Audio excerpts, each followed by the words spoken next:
श्री इमरान प्रतापगढ़ी श्री इमरान प्रतापगढ़ी। धन्यवाद सभापति महोदय, आपने मुझे आम बजट पर बोलने का मौका दिया। इमरान प्रतापगढ़ी। धन्यवाद सभापति महोदय। 83 मिनट 71 बार थपथपाई गई मेज, 14,417 शब्दों का बजट भाषण और उस बजट में अपने लिए राहत तलाशती मिडिल क्लास की हैरत ज़दा आंखें।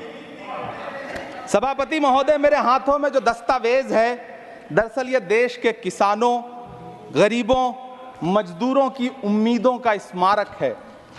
ऐसा लग रहा है जैसे वित्त मंत्री महोदया ने बजट नहीं तैयार किया है बल्कि प्रधानमंत्री जी की मन की बात का संकलन तैयार किया है। टूटा हुआ लश्कर का भरम देख रहे हैं, टूटा हुआ लश्कर का भरम देख रहे हैं और जिल्ले इलाही के करम देख रहे हैं। ताकत का नशा अक्ल पे हावी है तुम्हारी, तुम देख न पाओगे जो हम देख रहे हैं। वित्त मंत्री महोदया ने इस बजट में महंगाई पर सिर्फ 10 शब्द बोला है। जिस देश में टमाटर 100 रुपए किलो बिक रहा हो। सभापति महोदय, मेरा टाइम पॉज करें और बार बार इंटरप्ट करने को या तो मना करें। हाँ बोले, कृपया बोले। सभापति महोदय, वित्त मंत्री महोदया ने इस बजट में महंगाई पर सिर्फ 10 शब्द बोले हैं।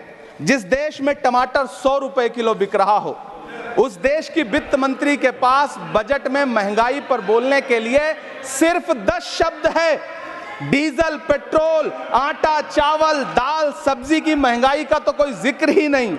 सावन चल रहा है तो प्याज और लहसुन का दाम पूछना तो शायद पाप होगा। मैंने तो यह भी सुना है कि वित्त मंत्री जी जो चीज खुद नहीं खाती हैं उसके दाम से उनका कोई लेना देना नहीं होता। लेकिन इस बार बजट पेश करने के लिए पार्लियामेंट आने से पहले वित्त मंत्री जी ने दही और चीनी खाई थी। अब तो उनसे यह पूछा जा ही सकता है कि उन्हें दही, दूध और चीनी का रेट तो इन दिनों पता ही होगा। क्या उसे सस्ता करवाएंगी या नहीं सस्ता करवाएंगी? अगर पता है तो कृपया सस्ता करवाइए, क्योंकि इसी चीनी ने अमेठी में एक मंत्री महोदया का राजनीतिक कैरियर कड़वा कर दिया। सभापति महोदय, अपने शीश महलों में बैठे हुए सरकार के सांसद और मंत्री कह रहे हैं कि महंगाई कम हो रही है। संसद की कैंटीन से बाहर निकल करके एक चाय का कप खरीदिए, तब समझ में आएगा कि महंगाई कम हो रही है या बढ़ रही है। किसी एक दिन अपनी किसी मजदूर की तरह अपनी दिन भर की दिहाड़ी लेकर के बाजार जाइए और अपने बच्चों के लिए राशन खरीदिए, तब पता चलेगा कि महंगाई कम हो रही है या नहीं हो रही है।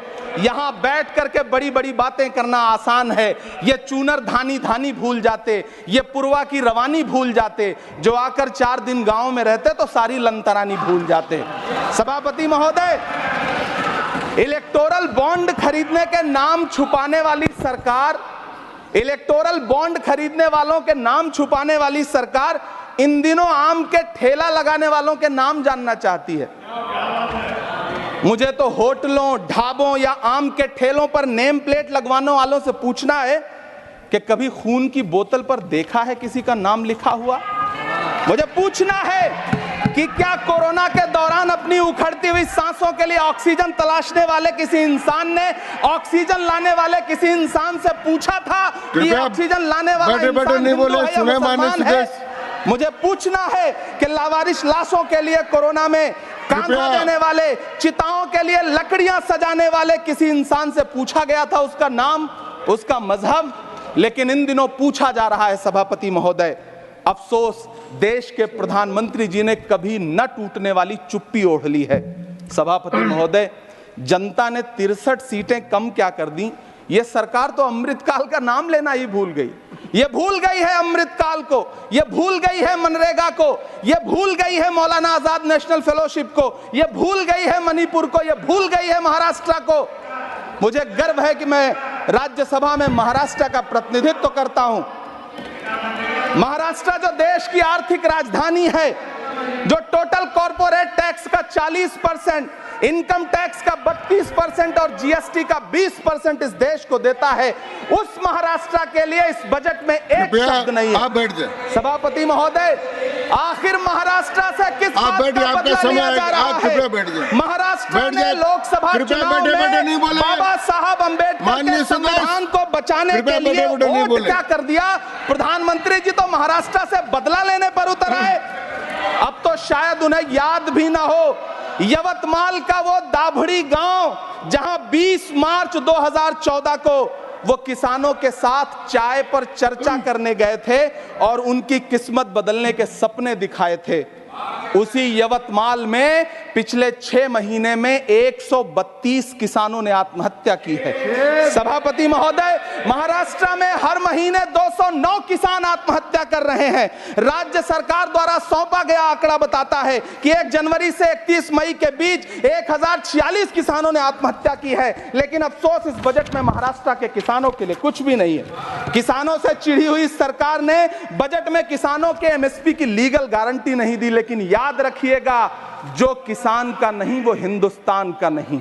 सभापति महोदय, मुझे वित्त मंत्री जी से पूछना है कि वो जो कुछ साल पहले 100 स्मार्ट सिटी बनाने का ढोल पीटा गया था, सुना है उस ढोल में पानी भर गया है, इसीलिए आपने उसका नाम बदल करके सिटीज ऑफ ग्रोथ हब्स रख दिया है।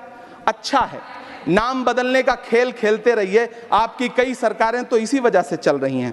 इस सरकार को पढ़े लिखे लोगों से दिक्कत है सभापति महोदय, इसीलिए इस सरकार ने यूजीसी का बजट 66% कम कर दिया है। वाह रही सरकार।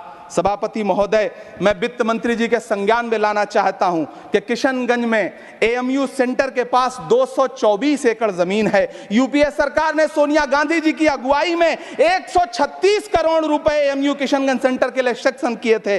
लेकिन आपकी सरकार ने पिछले 10 साल में उस 136 करोड़ में से सिर्फ 10 करोड़ रुपया रिलीज किया है।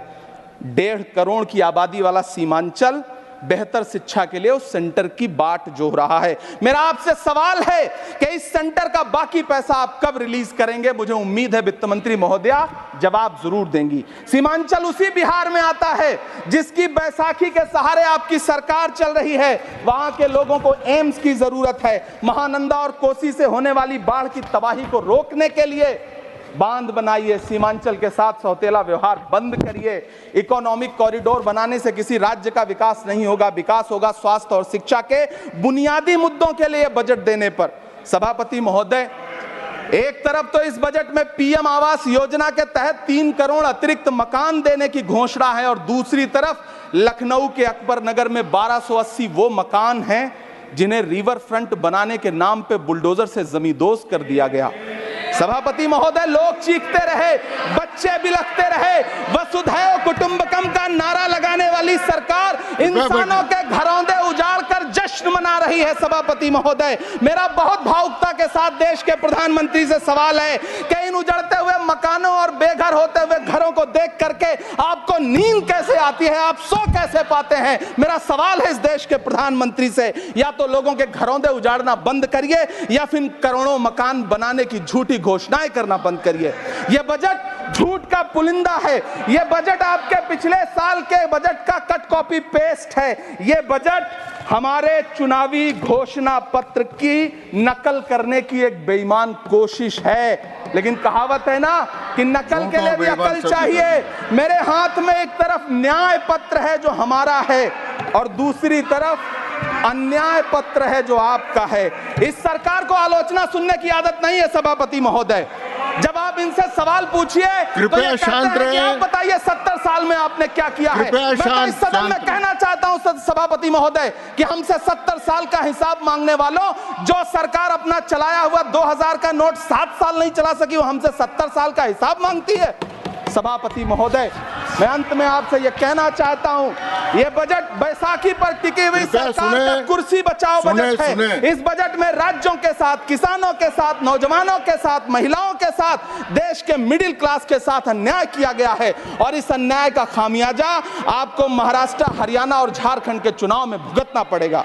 सभापति महोदय, इस सरकार ने नोटबंदी लगाकर देश की आम जनता की पूंजी छीन ली। बैठे बैठे नहीं बोले, कृपया टैक्स लगा करके छोटे व्यापारियों के कारोबार छीन लिए, पेपर लीक करवा करके युवाओं की आंखों से नौकरी के सपने छीन लिए, अग्निवीर लाकर देश के जवानों की उम्मीदें छीन ली, बुलडोजर लगाकर लोगों के आशियाने छीन लिए, महंगाई लाकर देश की जनता की थाली से निवाले छीन लिए और नारा लगाया कि हम तो सेवक हैं, 18-18 घंटे काम करते हैं। इन्हीं लोगों के लिए किसी ने शेर कहा है कि जो सच और झूठ में दूरी है वो दूरी समझते हैं, सियासी हाकिमों की हम भी मजबूरी समझते हैं, वो अपना हक समझते हैं निवाला छीन लेने को, डकैती को बहुत से लोग मजदूरी समझते हैं। हमें पता है कि कैसी मजदूरी की जा रही है। सभापति महोदय, मैं यहाँ खड़ा होकर के अंत में आपसे कहना चाहता हूं कि इस बजट में तमाम राज्यों के साथ अन्याय किया गया है,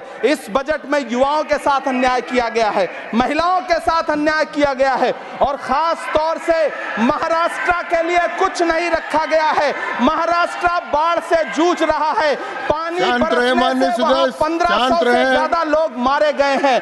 उस शहर को, उस राज्य को 4000 करोड़ के पैकेज की जरूरत है ताकि जो फसलें बर्बाद हुई हैं लोगों को राहत दी जा सकी। लेकिन अफसोस इस बजट में महाराष्ट्र के लिए ऐसा कुछ भी नहीं है।